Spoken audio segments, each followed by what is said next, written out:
You know, I'm so proud of my son because in his last moments, he wasn't screaming for me.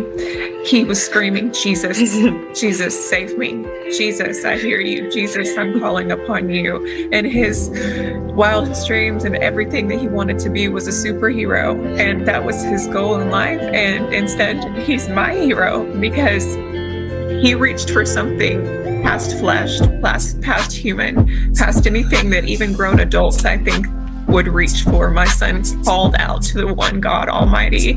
And I think at that moment he was rescued and he became my hero. And I think all of them carried me through that moment. I think that his biggest dreams, he was the smartest, bravest, hopeful, great friend, great son. I couldn't have asked for a better son. And he was so happy up until the very end when he was screaming for Jesus. And in that moment, I think he found joy. Oh my gosh. Happened. Hey y'all. So I'm safe in my house. Our power came on. I have water and I'm so blessed. But the reports that are coming out of these towns in western North Carolina are horrific.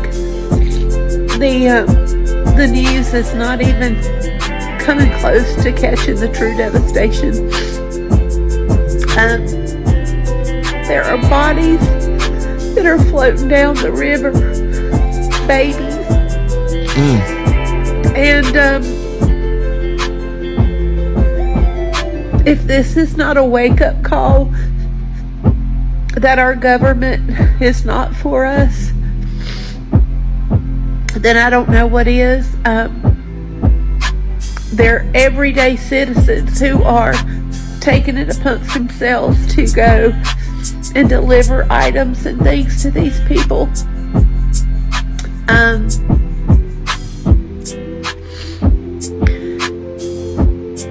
Anyway, pray for Western North Carolina and don't believe everything that you're hearing on the news because they're not. One of my friends in Canada had heard that there were like 200 people missing and maybe 40 dead. Y'all, so much more than that. Oh my gosh. At the local hospital in Nashville, there are over 900 unidentified bodies. And that was just from 2 days ago, so I'm sure there are more, but there are over 900 people. Unidentified bodies. What on earth is happening, Flooding y'all? down the river. And if you're able and you can donate or you can get it in the hands of a real person,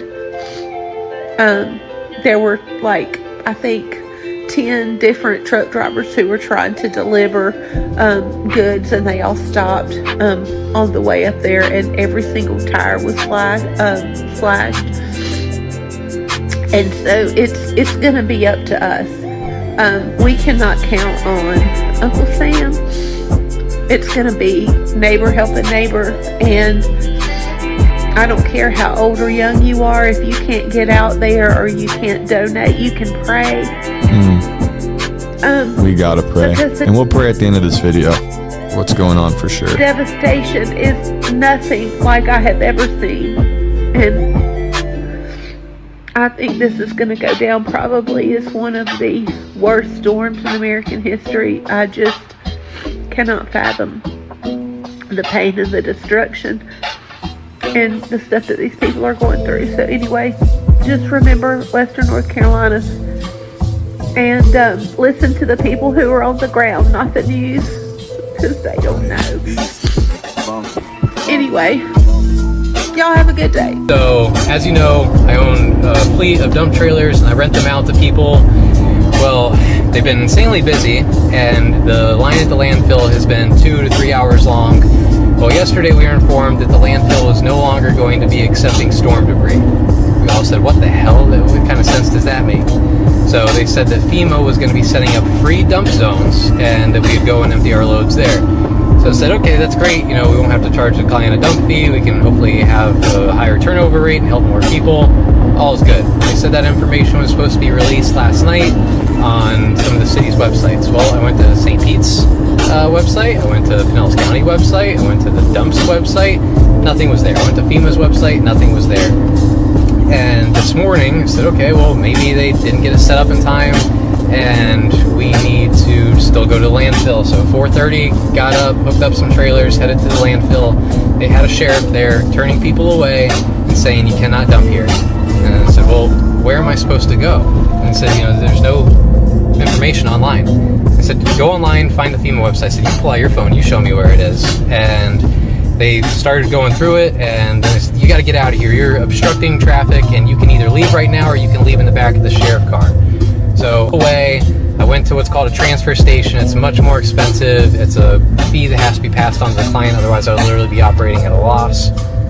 And they said that FEMA has come in and shut down the landfill, shut down the Waste Management's transfer station, and we were not allowed to dump there, and we had to go to these FEMA sites. I said, well, where are these FEMA sites? No one can tell us. And they still didn't have the information. So I decided to call one of the biggest companies in the area, definitely a competitor. I said, look, I'm a smaller business, and I'm curious, do you guys know where we're supposed to empty the storm debris? And I apparently got on the phone with someone pretty high up in the company. I don't know if it was the owner or the owner's son, but he was really well informed, pretty pissed off about the situation. He started to laugh and said, yeah, there's 3 dump sites set up by FEMA, and they're for resident use only. You cannot go in there with a commercial grade truck, you cannot go in there with a commercial grade trailer, you can't go in there with anything with any lettering on it. And they had asked them, what do you suggest that we do with the thousands of bins that we have rented out, full of trash, ready to go to the landfill right now?